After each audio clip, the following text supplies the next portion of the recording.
Salamlar, vaxtınız xeyir olsun. Bu günləri bildiyimiz kimi 4-cü sinif üzrə monitorinq imtahanı keçirilmişdir. Bugün baxırıq C variantının suallarına. Birinci sualda şəkilə uyğun sözü seçin deyir. Şəkildə bizə nə verilmişdir? Stul verilmişdir. Ona görə də C variantıdır doğru variant. İkinci sualda şəkilə uyğun sözü, yəni əşya olaraq nə verilmişdir? Saat verilmişdir. B variantıdır. Üçüncü şəkildə isə şam göstərilmişdir və şəkilə uyğun sözü istəyir. Ona görə də A variantını seçmiş oluruq. Baxaq indi biz deməli mətnimizə. Mətnimiz Leylanın diriliyidir. Mətnimizin adı, bax oxuyaq. Yay tətili idi. Leyla nənəsi gilə gəlmişdi. O axşam gün batana yaxın bağa keçdi. Nənəsi bağın hər tərəfində dirilik becərirdi. Leyla gələndə nənə dizlərini yerə qoyub həvəslə işləyirdi. Kiçik ləklərdə müxtəlif bitkilər vardır. Onların xırda yamyaşıl yarpaqları çox gözəl görünürdü. Bunu görən Leyla heyranlıqla dedi: "Nənə, sənin diriliyin necə də gözəldir." Nənə gülümsədi. "Gözəldir, amma bunun üçün çox əmək sərf etmək lazımdır. Kaş mənim də belə diriliyim olaydı." Nənə cibindən bir qədər qarışıq toxum çıxarıb Leylanın ovucuna qoydu. "Götür, tezliklə sənin də gözəl bir tərəvəz ləkin olacaq."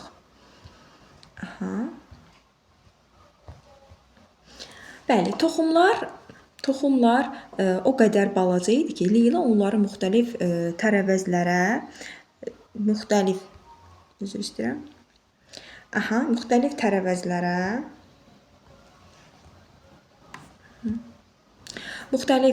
tərəvəzlərə necə çevriləcəyini təsəvvür edə bilmirdi. O soruşdu: "Bəs onlar nə vaxt böyüyəcək?" Nənə cavab verdi: "Tezliklə." Leyla qollarını çırmalayıb işə girişdi. Həvəslə anbarın yanındakı kiçik sahəni təmizlədi. Bax, anbarın yanındakı kiçik sahəni təmizlədi. Balaca çuxurlar qazdı. Toxumları onların içinə qoydu, üstünə su tökdü və pıçıldadı: "İndi isə başlayın böyüməyə." Ertəsi səhər gözünü açar-açmaz bağa qaçdı. Torpaq dünən necə idisə, eləcə də qalmışdı. Leyla bəlkə onlara daha çox işıq lazımdır deyə düşündü və toxumların üstünə kölgə salan ağacların budaqlarını çəkib digər budaqların arasına keçirtdi. Xeyli gözlədi, ancaq bunun da bir faydası olmadı. Torpaqda heç bir cücərti görünmürdü. Səbri tükənən Leyla torpağa tərəf əyildi. "Toxumlar, tez olun, cücərin." Toxumlardan səs-səmir çıxmadı. O biraz da yaxınlaşıb ucadan qışqırdı: "Dedim cücərin." Onun səsini eşidən nənəsi Leylanın yanına gəldi. "Bu nə səsdir belə?" Leyla gileyləndi. "Nənə, bu toxumlar cücərmir ki, cücərmir." Nənə dedi: "Axı sən çox qışqırırsan balam, yazıq toxumlar qorxurlar. Sən onlardan çox çətin bir işi dərhal yerinə yetirmələrini tələb edirsən." Leyla təəccübləndi. "Necə yəni çətin? Böyümək məgər bu qədər çətin bir işdir?" Nənəsi əlini ehtiyatla torpağın üstünə qoydu. "Toxumlar yerin altından çox maraqlı proseslər keçirirlər. Onlardan ilkin kökçüklər çıxır. Bu kökçüklər aşağıya, torpağa doğru inkişaf edir. Onlar sanki yol axtarırlar. Bunu səyyahların səyahətinə bənzədə bilərsən. Sonra kökçüklər tədricən böyüyərək bitkinin torpağa bərkitməli və ona lazım olan suyu ötürməlidir. Bütün bunlar baş verəndən sonra biz torpağın üstündə cücərtiləri görə bilərik. Deməli, ilk və vacib inkişaf bizim görmədiyimiz yerdə torpağın altında baş verir." Leyla artıq torpağa tamam başqa gözlə baxmağa başladı. Torpağın dərinliklərinə doğru uzanan, hər tərəfə qol budaq atan nazik kökləri xəyalında canlandırdı. Ertəsi gün qonşudan onlara Səməd adında bir oğlan qonaq gəldi. O Leylanın bağda olduğunu bilib oraya getdi. Leyla bu vaxt toxumların üzərinə düşən çöpləri təmizləyirdi. "Leyla, nə ilə məşğul olursan belə?" Leyla fəxrlə cavab verdi: "Dirilik becərirəm." Səməd qəhqəh çəkib güldü.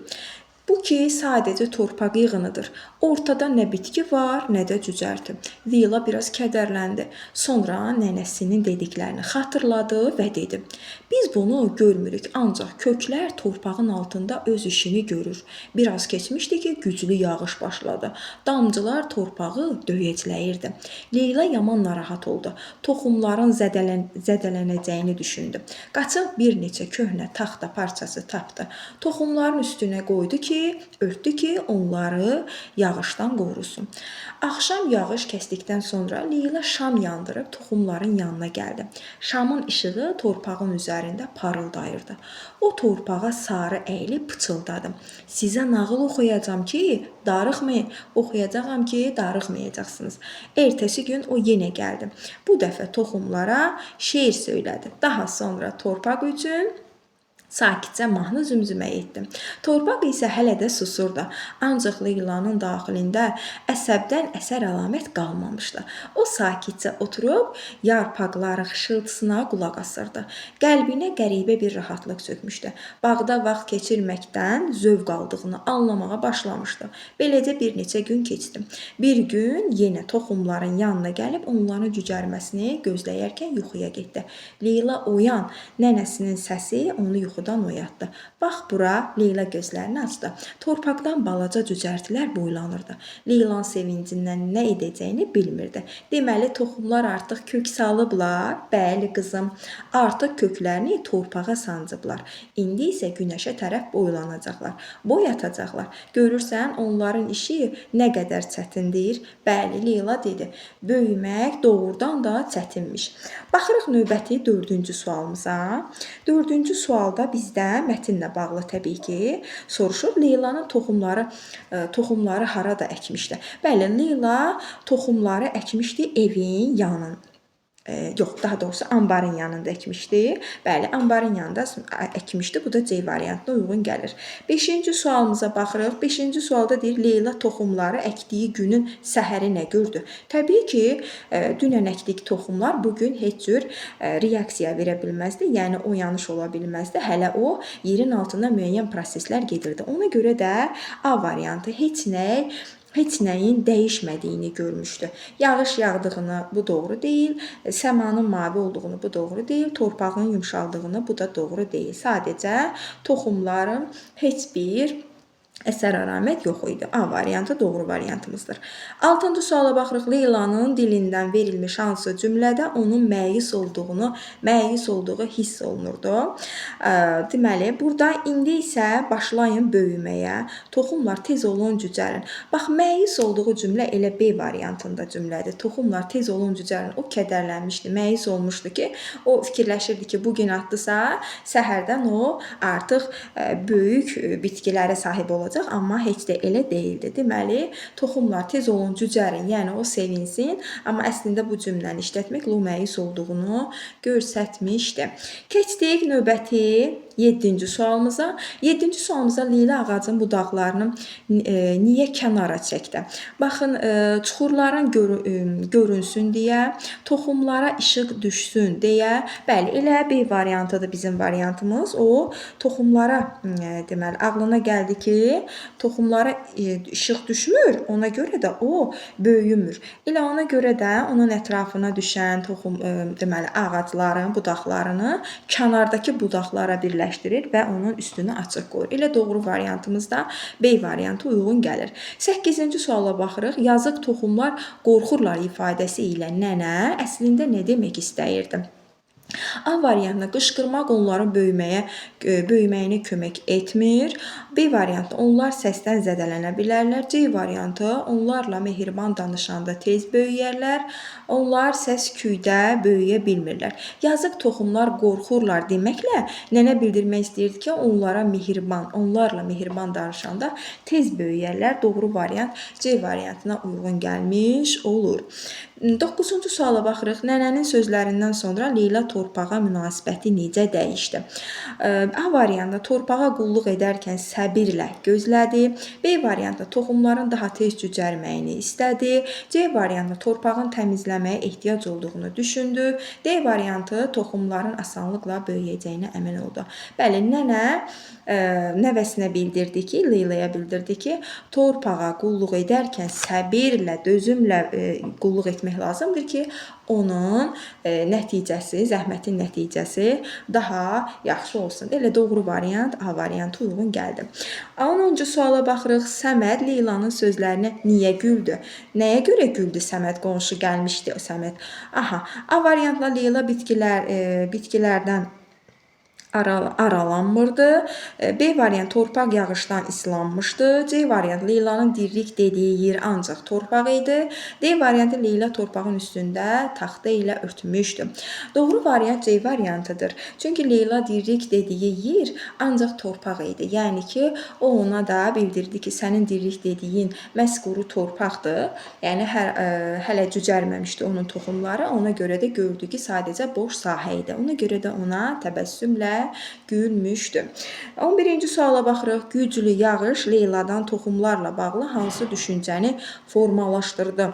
A variantına baxırıq. Təbiət hadisələrinin bitkilərə fayda verdiyinə əmin oldu. B variantı toxumları təbiət hadisələrindən qorumalı olduğunu düşündü. Yağışdan sonra toxumları əkdiyi yeri tapmayacağından qorxdu. Yağış yağanda toxumların daha sürətlə böyüyəcəyinə inandı. Bəli, doğru variant deməli güclü yağış Leyla toxumlarla bağlı düşüncəni necə formalaşdı? Ən doğru variant B variantı uyğun gəlir. Toxumları təbiət hadisələrindən də qorumalı olduğunu düşündü. Fikirləşdi ki, deməli ona nəsə zərər vurar və onun üstünü taxta parçası ilə örtmüş oldu. 12-ci suala baxırıq. 12-ci sualda bizdən soruşur. Mətndə verilmiş o sakitcə oturub yarpaqların xışıltısına qulaq asdı cümləsi Leylanın duyğuları haqqında bizdə hansı fikri formalaşdırır? O sakitcə oturub yarpaqların xışıltısına qulaq asırdı. A variantına baxırıq. Torpaq hələ də susduğu üçün dirlik becərmək fikrindən əl çəkmişdi. B variantına çox zəhmət çəkməli olduğunu xatırlayanda yorulurdu. C variantına baxırıq. Toxumlara əsəbi olduğu üçün özünü sakitləşdirirdi. D variantına baxırıq. Bu fəaliyyətdən və bağda olmaqdan zövq almağa başlamışdı. Bəli, o sakitcə oturub yarpaqların xışıltısına qulaq asırdı. Nənəsinin dediyi səbir və zəhmətlə deməli istədiyi nəticəyə belə deyək, yönləndirmişdi ki, nəticəyə nail olmaq olar. Məhz bu D variantında uyğun gəlmiş olur ki, bu fəaliyyətdən və bağda olmaqdan zövq almağa başlamışdı ki, onun artıq əsəbləri belə deyək, sakitləşmişdir və artıq təbiətin gözəlliyindən, hər cür gözəlliyindən zövq almağa başlamışdı. Keçdik növbəti deməli, davam edirik suallarımıza. 13-cü sualımız. 13-cü sualımızda soruşur bizdən. 13-cü sualda cücərtiləri görəndə Leyla nəyi anladı? Nəyi anladı? A variantı toxumların nağılları çox bəyəndiyini, B variant toxumların qoxularının keçib getdiyini, C variant toxumların onun əmrlərini yerinə yetirdiyini, D variantı toxumların artıq torpağa kök saldığını. Bəli, ən doğru variant elə D variantı idi ki, o toxumların artıq kök saldığını, çünki nənə nəvəsinə başa salmışdı ki, biz toxumu o dəqiqə atıb onun cücərtisini gözləyə bilmərik. Əslində torpağın altında müəyyən bir proses getməlidir ki, artıq orada kök salsın və ondan sonra da deməli bitkimiz cücərsin, onun biz görək yaşıllığını. Bu da D variantı da tam uyğun cavabdır. 14-cü suala baxırıq. Nənənin mətnin ən sonundakı görərsən onların işi nə qədər çətindir fikri nəyi göstərirdi?